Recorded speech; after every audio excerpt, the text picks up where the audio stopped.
Welcome to Sudeshna వంటలు. ఈరోజు గోంగూర పచ్చడి చేస్తున్నా అండి. గోంగూర కడిగానండి, కట్ చేస్తున్నాను.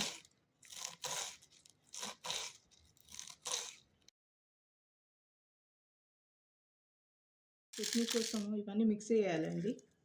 శనగపప్పు, మినపప్పు, జీరా, వెల్లుల్లి,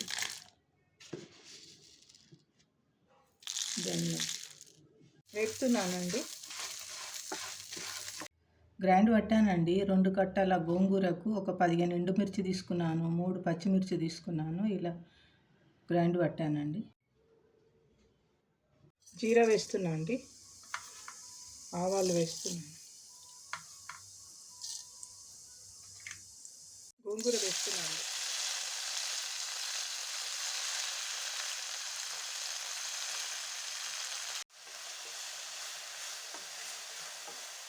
వేస్తున్నా అండి, మిక్సీ పెట్టి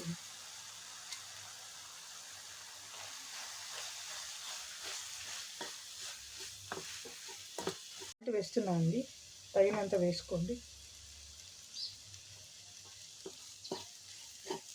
పసుపు వేస్తున్నా.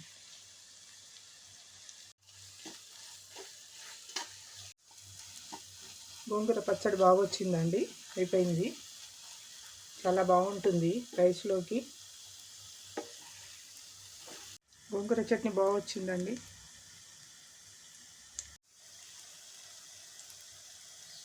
చాలా బాగా వచ్చిందండి గోంగూర పచ్చడి. నా వీడియో చూసి సబ్స్క్రైబ్ చేయండి.